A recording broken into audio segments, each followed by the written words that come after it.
Hello, I'd like to welcome everyone to Live at 5. My name is Justin Grooms. I'll be your moderator this evening. Thank you for joining us. I'm super excited about this panel discussion. We're going to have a good time tonight. A little bit more about me. My name is Justin Grooms again. I run a consulting company in the Los Angeles County area. We focus primarily on risk management. So what we do is help business owners kind of navigate this landmine of employment law that you can kind of come up against in California. A couple of other things I do that I'm passionate about. I serve on the board of directors for two nonprofits, one being El Centro de Amistad, where we provide mental health services for underserved communities, primarily in the San Fernando Valley area, and also the Boys and Girls Club of the West Valley. As you know, the Boys and Girls Club is a multinational organization. In the West Valley, we do a lot of work with kids of all ages. One of the programs I'm super passionate about, and I'm going to use this opportunity to plug it a little bit, is a program we have called Future Ready. And Future Ready is a program where we take kids between the ages of 9th and 12th grade and really help them get ready for college and the next level of their lives, whether it be going right into the career field or going to a 4-year or 2-year university. So really passionate about those things. And I'm just here again to engage us in some great conversation tonight. We've got an excellent panel of guests that are going to bring their expertise to this, and super excited to have you here. Before we get started, though, I'd like to give a shout out to our sponsors, especially our presenting sponsor tonight, California Lutheran University School of Management. So thank you, Cal Lutheran, for all you do and your support. Now we're going to get started. I'm going to introduce you to today's guest. We're going to start with Linda Braunschweiger. Some of you may know Linda. She's the CEO of the Housing Trust Fund of Ventura County and the Housing Land Trust of Ventura County. They're the leading advocate for affordable and workforce housing in Ventura County. Linda, welcome. And I'll let you tell us a little bit more about yourself. Well, thank you so much. I appreciate that. I've been in the affordable housing world for many, many years, but I am so excited about this organization, the Housing Trust Fund and the Housing Land Trust. We're a public-private partnership, and we are the largest nonprofit lender in Ventura County. And what gets me excited every day to start my day at work is to really see how we're making a difference in affordable housing developments moving forward. There's a lot of amazing developers who are trying to build more housing, but a lot of times it comes down to dollars and cents. And so our role is to fill that gap, particularly that early gap.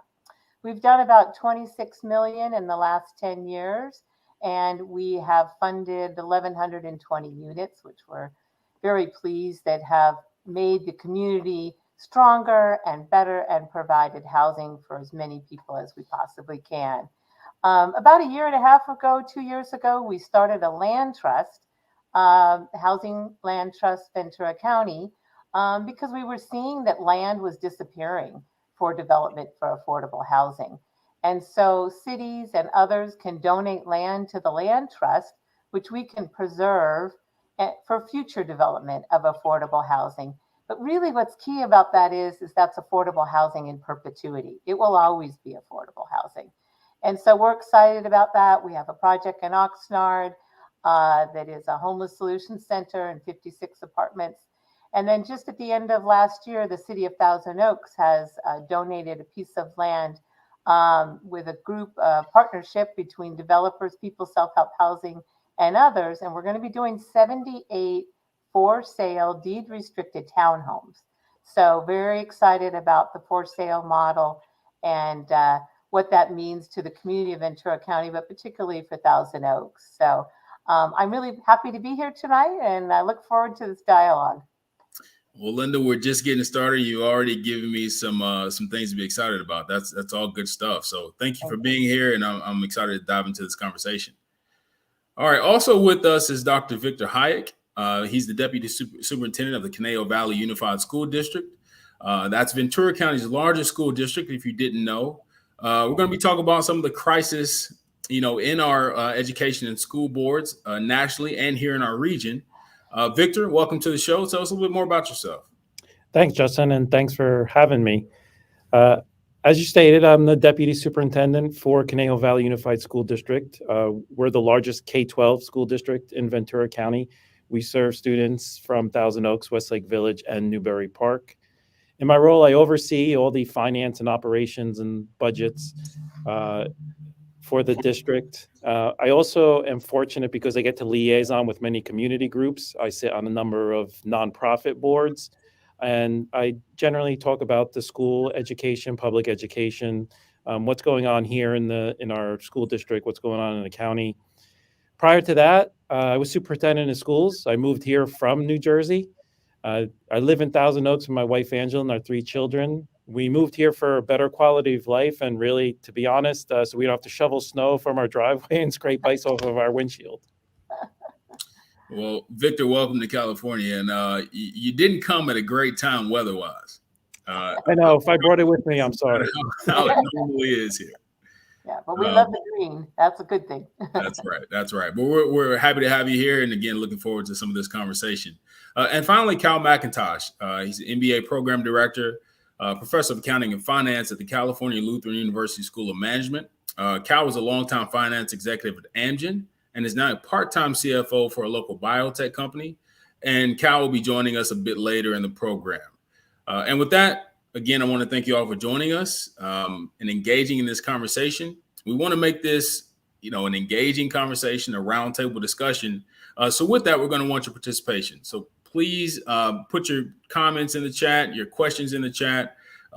Let us know what you're thinking, and we'll dive into those questions.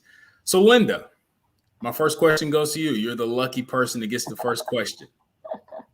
And we're going to dive right into the housing crisis. But my question to you is, do we have a housing crisis? And if so, why do we have a housing crisis? Well, I wish I could say we didn't, but we do. And there's a lot of reasons and there's a lot of important factors. But some bullet points. We didn't develop housing for 10 years. The state is behind tens of thousands of units per year that were not built. So now we have a catch up to do. And those units that were being built over those 10 years, a lot of them were for market rate and higher end housing. So we didn't continue to fill that gap of units that are needed for low to extremely low income, particularly the extremely low income. Another big piece really is the financing piece. For many years, the state of California really didn't do much in the financing of affordable housing. We've seen an increase over the last couple of years, which is amazing. But much to my surprise, the state of California, unlike bigger states across the country, does not have a dedicated source of funding for affordable housing. So what does that mean? That means that developers who are building affordable housing don't have a reliable source. And so this takes years to put these projects together. One of the things that we're doing here in Ventura County is actually working on putting something on the ballot in the future to have a dedicated source of funding right here in Ventura County so that developers could rely on that. Our role at the trust fund is to fill that early funding gap, pre-development, acquisition, construction. And I think we do a really good job of it. But affordable housing is extremely expensive. And it takes, in many cases, 12 to 15 layers of financing. And you can imagine how hard that is to wrangle at least 12 or 15 attorneys and consultants and finance people and put these deals together. So there's a lot of factors. I think one of the wins that we've seen, even though we haven't been building over the last 10 years, but what we're seeing is the quality of affordable housing products that are being built equal to and sometimes surpass the quality of market rate. And so the old stigma with affordable, how they turned slums or there was high crime, just is not true anymore. And so the change at the federal level, the state level, and locally to make sure that we have high quality affordable housing is a win for everybody. We just need more of it. Yeah, you spoke about some things there that I'm familiar with, but I'm sure a lot of our listeners are not too familiar with. And so I want to dive in a little bit more on the Housing Trust Fund and what you all do. So let's take a quick look at a video to explain more about the Housing Trust Fund, and then we'll talk to Linda on the back side of the video. Great. I'm Jan. I live in the brand new affordable housing complex of Willett Ranch in Ventura. And I'm thrilled to be here. For the first time since 2011, I feel safe. I'm a fifth-generation Californian. My roots are in Ventura and Santa Barbara counties. This is home, and this is where I want to be. My entire career was working in fundraising for health and human services, for helping people who couldn't afford housing or food, who didn't have a place to live. They needed emergency shelter. Nonprofits, they usually do not offer retirement plans. And they usually don't pay enough that you can put money away for retirement. So that left me with really nothing, even though I tried my best. And so I'm living on Social Security. And unfortunately, what I get in every month won't even pay 1 month's rent. I've come full circle now, because now I'm the beneficiary of an agency that's providing me with safe and affordable housing. So thank you very much for providing me this opportunity and for giving me a safe, lovely place to live. We love Wow. Dan. We really love Dan. What a great video. I mean, there's so much to unpack in that. I mean, even in that short 2 minutes or so. One thing I want to ask you, and I'm really focused on, again, I work with business owners in the San Fernando Valley, but also primarily in the Southern California region. And most of my clients are blue collar industries, manufacturing, hospitality, and so there's a lot of issues with turnover in general, employee turnover, employee attrition, and the housing crisis has an impact on that as well. Can you explain to us a little bit how the housing crisis has an impact, or if it does, in your opinion, have an impact on an employer's ability to not only attract, but also to retain talent? Absolutely, it has an impact. I think we're seeing more and more corporations trying to figure out ways to expand in Ventura County or Southern California, but because of the high cost of housing, they can't attract employees who want to live in this region because the cost of housing is so expensive. And then you add on top of that, there isn't enough housing. Ventura County last year in a study came out number one in the country of having the least number of units available of affordable housing. So how are we supposed to provide a solid workforce that's reliable, that wants to stay here, if they're paying above 30%, much less 50 or 60% of their income for housing? They can go elsewhere. So we're definitely seeing, the lack of economic growth in Ventura County, particularly because of the housing crisis. And employers are frustrated. We have a whole new hiring process and employment issue here since COVID. And then you add on top of it the housing challenge. I would not want to be an HR executive these days, trying to figure out how you get your workforce when you have these factors to deal with. So we work with corporations, private corporations, public corporations, and encourage them to get involved in affordable housing. And the way that we encourage them to get involved, just like we do with the government and foundations and nonprofits, is to invest in housing. And they can do that. The Housing Trust Fund has a community impact note where we encourage corporations to invest in the trust fund for a small return for 5 years, 10 years is preferable. And then we use that money for lending capital to build more housing. And government can't do this themselves. They need the support of public, private, and charitable organizations.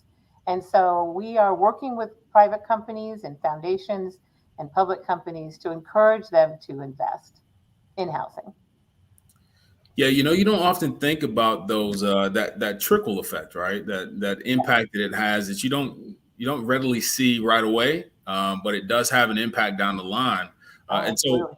dialogue and communication like this is really important for those business owners who aren't aware that they can get involved or have an impact on their employee, the health and safety and wellness of their employees. So this is great information. Thank you so much for that, Linda. Absolutely.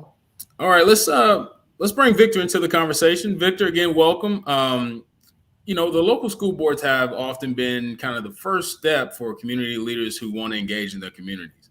As someone who's not from California originally either, trying to get involved and engage sometimes can be difficult. So the school board is a good place to start. Several of our local leaders started first as elected school board members. What do you think needs to happen to make school boards a place where people will want to serve? So I think there's a saying, too many cooks in the kitchen.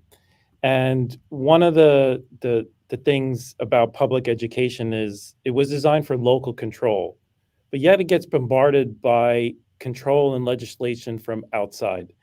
Sometimes here in the school district, we feel like we don't know, or we feel like people don't know that we know and understand what kids needs, and we know how to spend our dollars. So take my district, for example. 80 to 90% of our faculty have a master's degree or higher. But then there's people outside of academia that want to tell us, how to teach, what to teach, and how many minutes to teach. So while I'm a believer in accountability, that accountability should be at the local level, and those local boards should be a reflection of the values and ideals of the community. So if a local board isn't what you want, then people can vote them out or they can run themselves. And I think that's what happens a lot is there's conflicts or there's tensions or there's things that community members may disagree with. So, and they have children, and then they decide that they want to be a part of it. So as a former board member, I know what it's like to sit up on that dais. It's a tough office to hold. Board members are charged with the responsibility of the two most important things for people: their children and their money. Mm-hmm. And for some, not in that order. So though the importance of this public education has been substantiated, the structure and the format of how to best deliver it just continues to be argued over and over. What I will say is that I think people will always want to serve in roles of board members. It's a natural progression to move from a board of education to a higher elected office. We have to think about that progression of our children.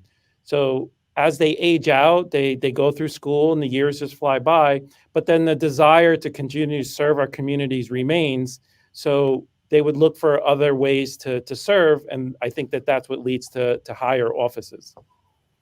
Yeah, no, that makes total sense. And you've probably figured this out by now. And you've been in California for how long now, Victor? Just under 7 years. Okay. So, with most things, California is a different animal for most places in the country.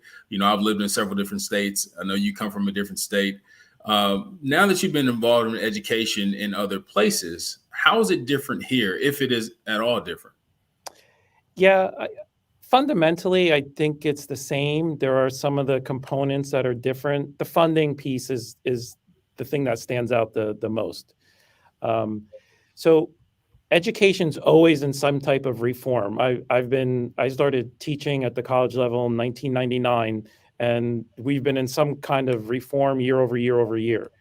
So that hasn't changed. That's been constant all these years. The difference in California to New Jersey, where I've come from, is in California, public education is so dependent on the economy. So because the way of the public education is funded here, what happens is we determine the level of funding, and then school districts have to adjust, sometimes downward, to the services that we provide to our students. And can you imagine we funded all public services that way? I mean, look at police and jails, for example. When we're looking at those services that we provide to our communities, we determine the need, and then we allocate the funding toward it. Whereas education is the opposite, and it brings in the question of, maybe it needs to be raised in the level of priorities to make sure that it is handled the same way of all other public services. And Victor, just to follow up on that, you said that's been different than where you came from. They did it in a different fashion in those other places. Is that correct? Yeah. So in New Jersey, it's funded by the local communities, and the local communities, driven by property taxes, the school district develops their budgets and then puts the budget out to the community for a vote. And it's the school district's responsibility to pitch that budget to the community and say, here's what we're doing, here's our plan, here's the budget, here's the dollars allocated. And then the community goes out and votes. And if they vote yes, then the budget passes and you move on. If they vote no, what happens is the budget reverts back to the city council, and then the city council reviews that budget and then tells the school district what adjustments, if any, to make. Got it. Well, look, we could talk about this all day long. We want to make sure we get Josh in here as well. Victor, thank you for that. Before we take our first break, we're going to hear from Josh Brenner with Compass. Josh is one of Conejo Valley's leading residential real estate professionals. In Eastern Ventura County, the real estate market is largely driven by a relocation of executives, primarily to work at companies like Amgen and other employers in Ventura and Los Angeles counties. Josh, can you give us just a minute on what you see happening in the local market? Sure, Justin. Thank you so much for having me on. So what's going on in the local real estate market here in the Conejo Valley, I would say is you've got a bunch of different stories happening all at the same time, because we have average sales prices in most of the Conejo Valley hovering a little bit above or below $1 million. And then in areas like Westlake Village, where you have an average sales price of $2 million. So when I see, for instance, a friend of mine and a colleague had an open house over the weekend in Newbury Park, the home was priced at $1,250,000, and he had over 100 people in and out of that house over the weekend. I had an open house for a home in Thousand Oaks for $3.3 million, and we still had over 40 people in and out of the house over the weekend. So there is very low inventory in the Conejo Valley that's also being fueled by a bunch of pent-up demand. There are a lot of buyers that did not get a house in the low inventory multiple offer market over the last few years that are still looking. There's also a segment of the market that during the craze got into a house that they're not really happy with anymore. So they're now looking to move out of that house and into a new home. So with interest rates in the last week or two pulling back, we are starting to see a lot more multiple offers again, and scenarios where sellers are getting offers above their asking price. But if you were to look at the stats, you would see that the average days on market for much of the Conejo Valley is now over 70 days, which hasn't happened in a number of years. It used to be stick a sign in the ground and 4 offers landed on your doorstep in a matter of hours. That's no longer the case, with the exception of what's happening over the last couple of weeks because of the low inventory.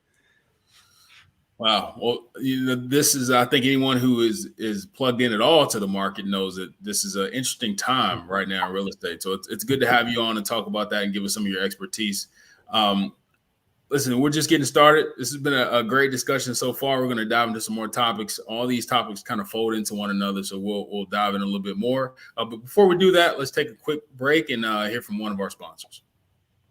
There are over 4,000 students at California Lutheran University, each with our own unique backgrounds, upbringings, and beliefs. We don't look the same or think the same, but we do share one thing in common. We're open to learning about the world, open to exploring new ideas, and open to discovering our purpose. Because when you're open, the world is open to you.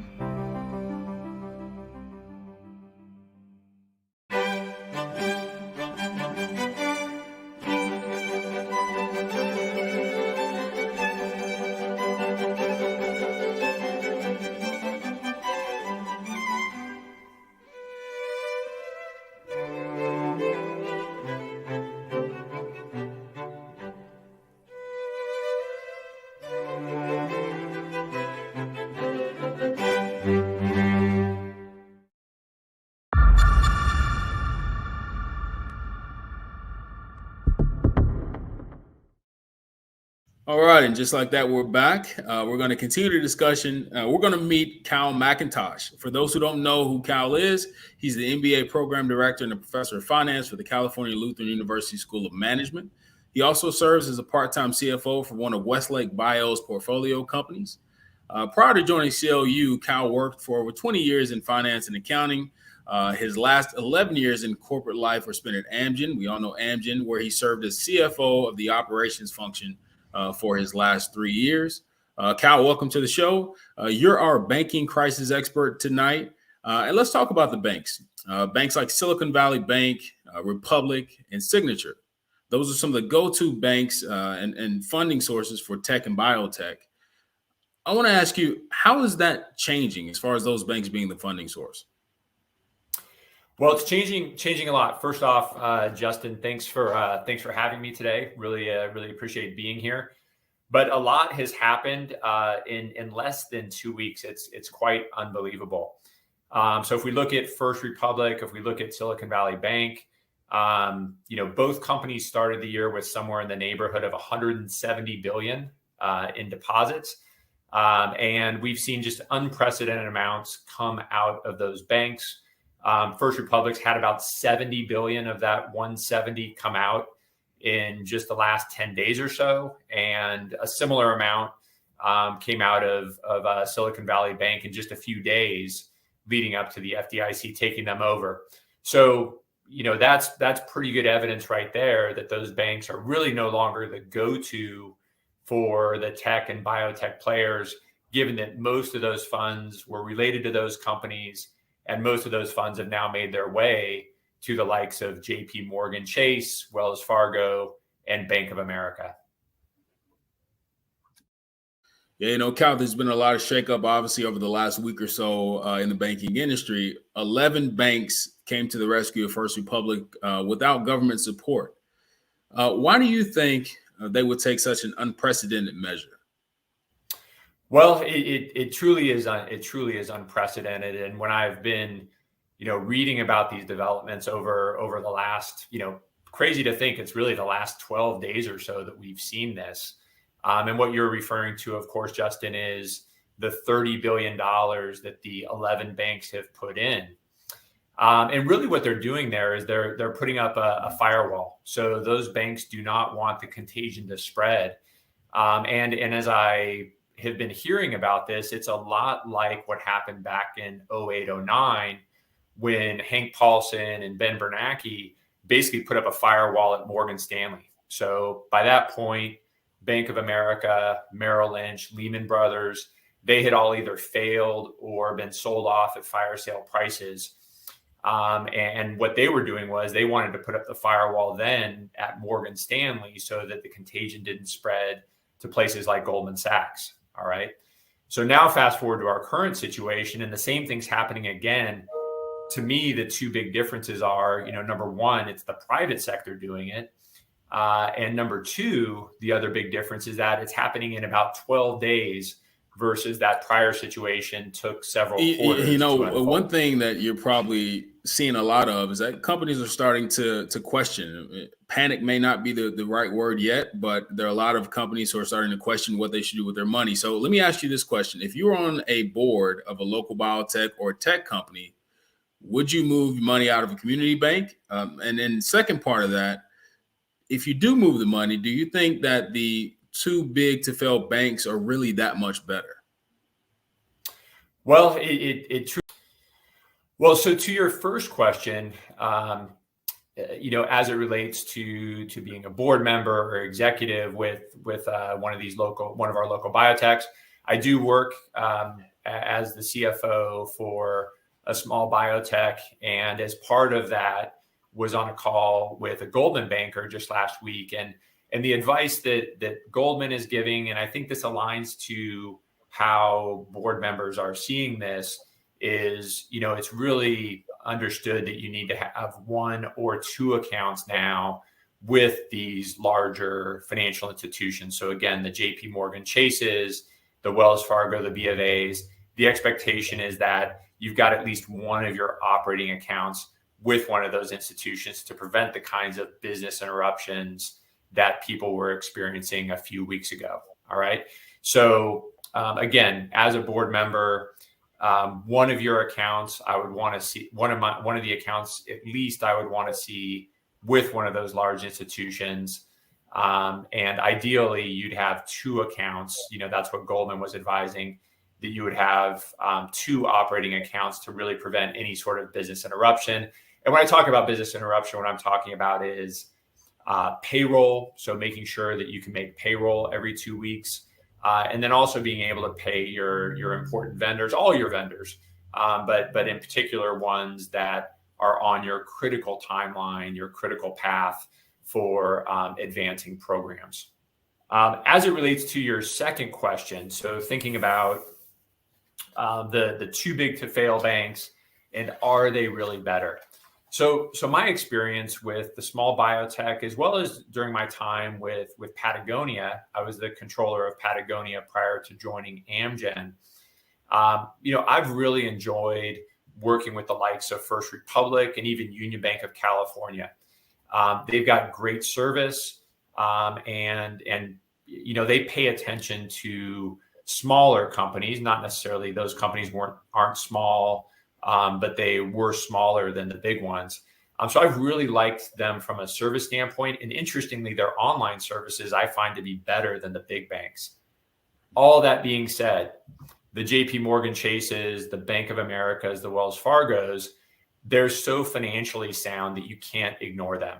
And so for CEOs, I think the wake-up call for them recently has been that while they like their service with these smaller players, they're not willing to sacrifice they're not willing to risk interruptions to their business operations. And so therefore they want to go right now at this moment in time. They're really focused on the financial stability that those large players have.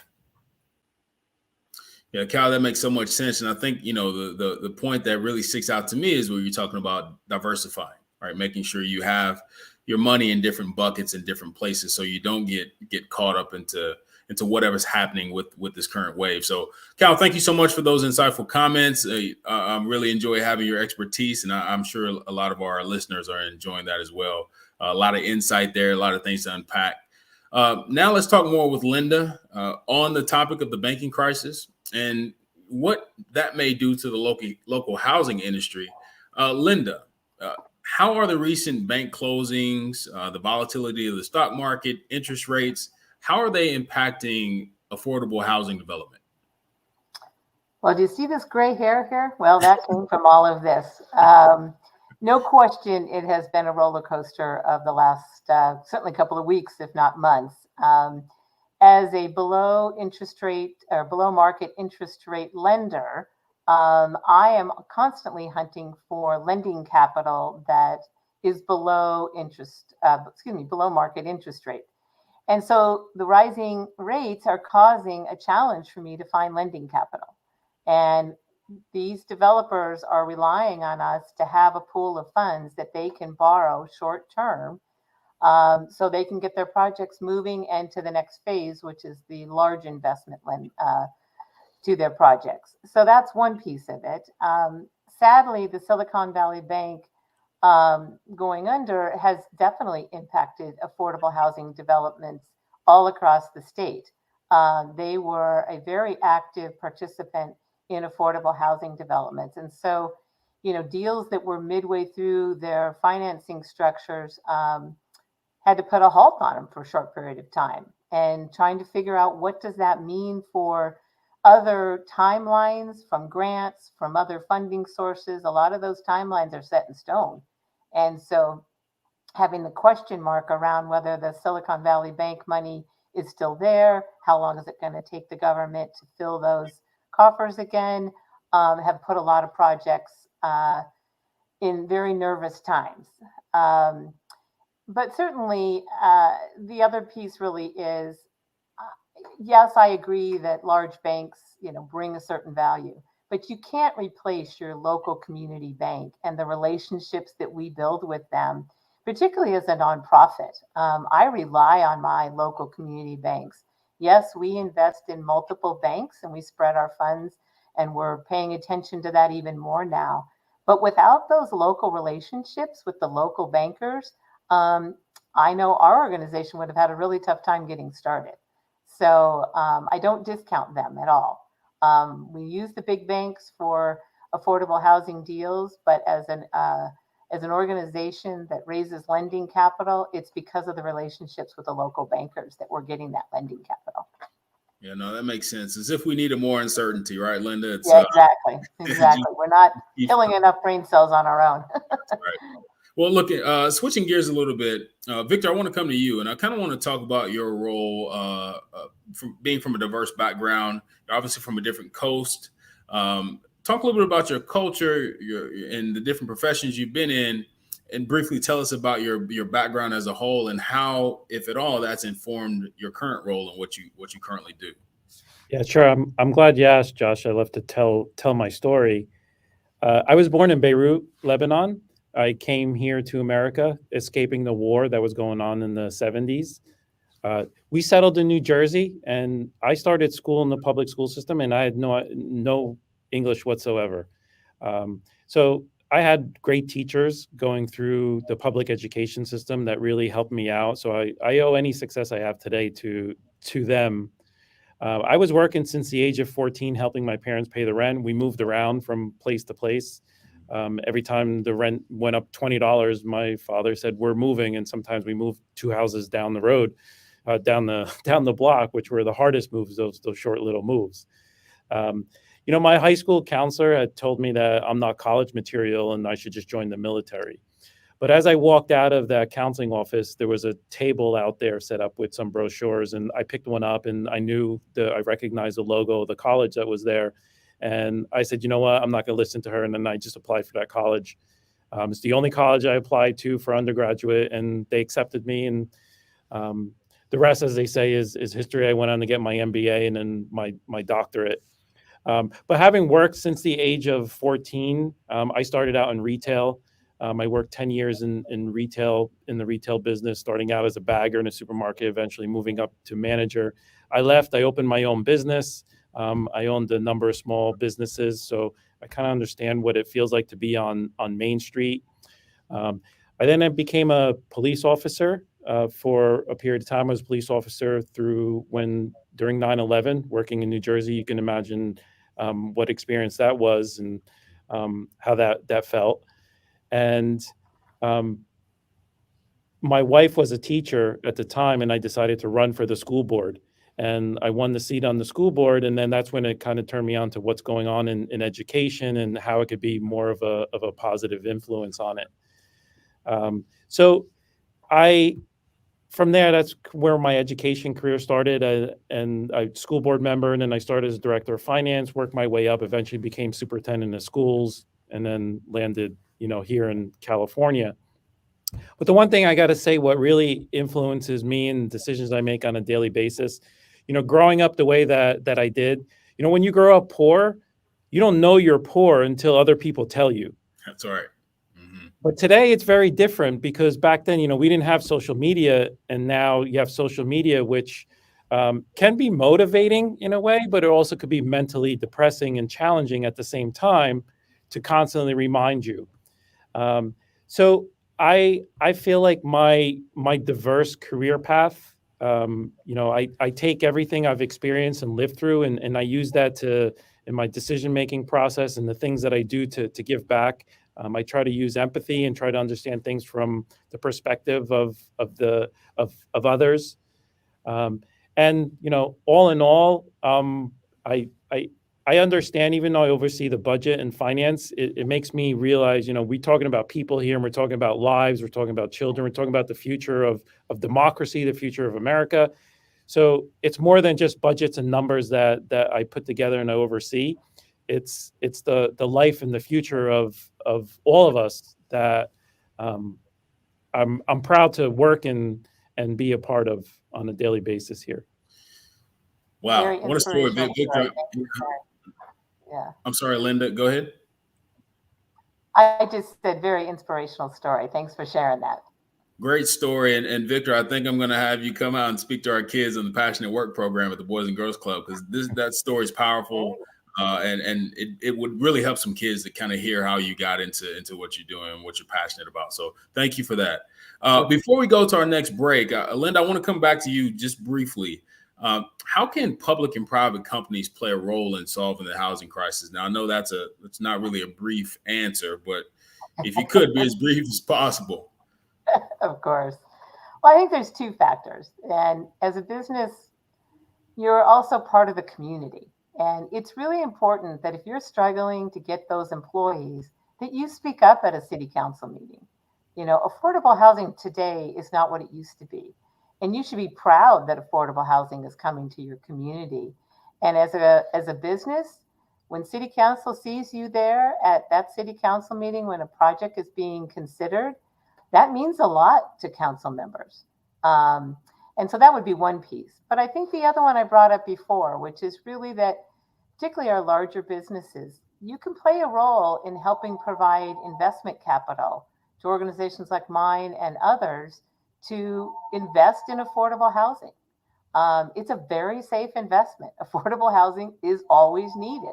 And so we really need to work together as a partnership, the business community, the housing folks, and the developers. So I encourage you to reach out, give me a call, and I'll tell you how it works, because we've been doing this with the banks for many years. We've been doing this with foundations. So it's time that the business community get involved as well. Linda, thank you so much. That's good insight there. And again, thank you for keeping that short and condensed. I know we could have went a long way with that answer. Thank you again for being here. We're going to have a little bit more conversation on the backside. We're going to go through some questions and respond to some of the comments.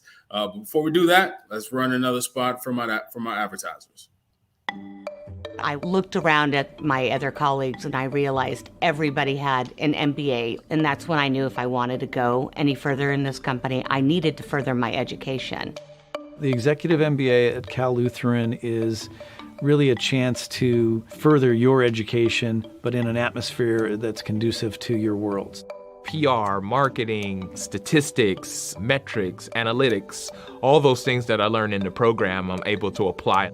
It was just great to have faculty who have the real world experience, but also understand how to impart that knowledge to folks in a classroom. It's an accomplishment that you can share with your existing network to help you kind of advance to the next level. It actually got me into an interview for a different position. I got promoted to the director of programming and operations for the whole music department. You're going to walk back into your job or into a new job and really kind of have a wider view of what the possibilities are. To me, that's the number one thing.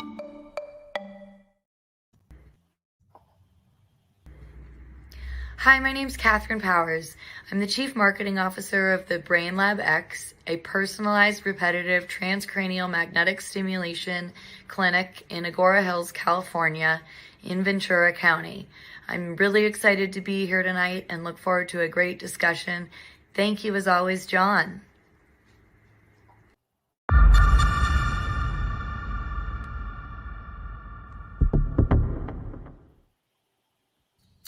All right, everyone, welcome back. Again, this has been a really good discussion, a really solid discussion. And, Victor, again, I just kind of want to echo what everyone else was saying. Really thank you for the work you do in the district. And also, Linda, what you do. I do want to bring Josh back in to talk a little bit more about the real estate market and kind of, how that ties in at all to what Linda's speaking about with affordable housing. Where do you see crossover in those two segments, being a real estate professional and knowing that some businesses and some local organizations are looking at affordable housing? Well, yeah, Justin, that's a tough nut to crack out here in the Conejo Valley, because we don't really have quote unquote affordable housing, I would say, almost anywhere. I mean, with our average prices being around $1 million, this market is very tough for people in need of affordable housing. So I know that there are some lenders that are coming up with some programs that are giving grants and special funding with down payment assistance. But I think, seeing where our price points are at, even in the condo and townhome market, it's very hard to find affordable housing for buyers. Yeah. Thank you for that, Josh. I do agree with that. It's it's tough. It's tough everywhere, but there's certain markets and certain areas that are definitely tougher than others. And Linda, to that point, I kind of want to give you another opportunity to tell, for me, business owners that I work with as a consultant, how they can really get plugged in and get involved in legislation and things like that. I know you gave a little bit of that insight and how they could do that, but would you want to speak any more about how they can get involved? Because I feel like the backing of those local business owners will go a long way when they tell their story about how they're impacted with their employment from affordable housing or lack thereof. Sure. I just want to say also that we have I guess you call it a slogan, but I believe it. Everybody deserves a home. And when we only have housing that's for high-end, expensive housing, we're not doing justice for our community because everybody deserves a home. And so we've got to figure that piece out. Again, how the business community can get involved is to speak up and say something about the fact that there's not enough diverse housing for multiple families in variety of different income levels.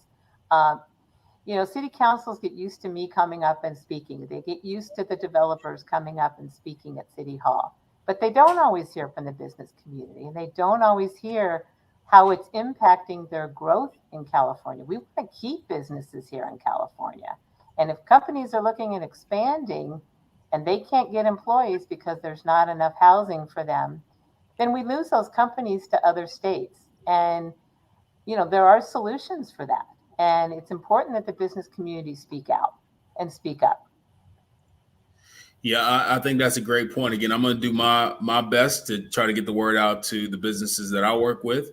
Because that is a pain point, and you don't realize how much of an impact it has on you until you obviously are directly impacted by that. Justin, can I just piggyback just Absolutely. real quick? Sure. So to her point, never underestimate the power of just one voice. You don't need 100 or 1,000 people to go to a school board meeting or a city council meeting. Sometimes one or two voices just change a perspective or bring new light on something that could alter the conversation or be beneficial to the entire discussion. Victor, that's such a great point. That's such a great point. Thank you for that. We do have an audience comment / question. The question is, of the 10 Ventura County cities, which ones need the most affordable and workforce housing, in your opinion, Linda? Well, that's a tough question because you can look at it two different ways. We have a lot of affordable housing going into Oxnard. We're starting to see more and more in Ventura. But we see growth in the business community really happening off of that 101 corridor in Thousand Oaks. And we need more affordable housing there. It cannot be all the high-end housing. We're seeing some strong effort in Simi Valley, changes there. Certainly the city of Santa Paula has been working on affordable housing for years, and there's a very active grassroots effort. So we're seeing a variety of types of housing going in there. We really need every city to step up, and some of them still are not. We'll leave it at that. Maybe I can ask this, and I don't want to get you in any trouble, but is there a city that's getting it somewhat right? Do you think there's a city that's making strides that you'd like to see duplicated in other cities? Absolutely. I think the city of Oxnard is doing an amazing job. They're being very creative. They were the first city to give us a piece of land that we were able to then go and match the dollar value with the state in lending capital and keep that land affordable housing in perpetuity. They're very creative about zoning. They're creative about looking at existing structures and how can they be redesigned to better fit today's world and what we need in affordable housing. So I certainly put them up near the top. But I also want to say that City of Thousand Oaks has also been really coming full force on affordable housing in the last year or two. Their city council gets it. Their city manager and staff are stellar about recognizing things need to change. And so, but there's a number of really good things at many of the cities. But we still have a few cities, I'm not going to call them out, who are not getting the big picture yet. Yeah, it's I was taught early on in my education, you don't need to reinvent the wheel. So if you find a city or a place that's getting it right, that's a blueprint or a model to follow for those other cities that want to jump on, but may not know where to get started, or may have some hurdles that other areas may not. Well, I think the whole imagery of affordable housing has changed. It used to be you would drive by and you would go, okay, that's affordable housing, that's market rate. That's not the case now. And I think the public is starting to realize that. And I think COVID also played a big force in people recognizing, you know what, my kids are 20s and 30s and they're still living at home. And gosh, wouldn't it be nice if they could get their first apartment? So that's a great point. That's a great point, Linda. I sat on the General Plan Advisory Committee for the City of Thousand Oaks, and there was a member in the audience that says, I don't want to lower my property value with low-income housing. So I think there's a misconception of what the impact of low-income housing and how it enhances a community and doesn't destroy a property value. Well, and that's where saying the businesses having business representatives at city council meetings where the public sees that is needed and why it's needed, and that the quality of affordable housing is not what they're thinking. And Josh, quick question for you to that point. Are you seeing any affordable housing that has a different look and feel than what it has historically? So that's kind of a trick question out here in Thousand Oaks, because there are some quote unquote affordable housing apartment developments that are going up, but you would never know by the look or by the price of the rent that they were affordable. Affordable is all about perspective sometimes, huh? Yeah. I guess so. So I guess maybe for out here in Thousand Oaks that we would be affordable, but I know when I was a younger family, there's no way I would have been able to make it work with the rents that they're expecting in these new developments. All right. Well, let me throw this last kind of snowball of a question out. Do you all think, and I'll go around, I'll let you all start and answer individually. Do you think we're heading towards a recession? And is it going to be a hard or soft landing? Linda, we'll start with you. Oh, great. Thanks. I'm an eternal optimist, so I would like to say no. But I do think we are heading, if we're not already there, in a recession. I'm not sure I'm convinced yet about what the landing is going to look like. I'm going to throw it to somebody else. Yeah. We'll take your optimism and say it's going to be a soft. Yeah, I'd like to believe. Josh, what about you? So they all, they always say California real estate is about 6 months ahead of the rest of the economy. So my thoughts are that we have been in a recession probably since last November. Right. I don't know how it's going to land. We'll wait to find out. Victor, I'll leave it to you to give the last thought on that. Not a recession, but a correction. I think I would phrase it that way. And I would say that, I saw an interesting statistic about the overall level of savings that have been accumulated over the COVID pandemic where people didn't spend money. And that level is still high. I think that has a positive impact on the economy. I think people are still sitting on money. They may be waiting to spend, but I think it will continue for some time now. But there will be some corrections along the way. I like that word a lot better. Correction, a lot better. Well, look, I want to thank you all for taking your time. I really want to thank the viewers for tuning in. I hope you learned something and you got something out of this session tonight. We really enjoyed it. And again, thank all my panelists for being here and being so engaging and open about everything that you do and how we can help as a community. That's a wrap for us. Be sure to tune in again next month, every third Tuesday of the month for more Live at 5. I'm Justin Grooms. I've been your moderator. Thank you so much. Have a good evening.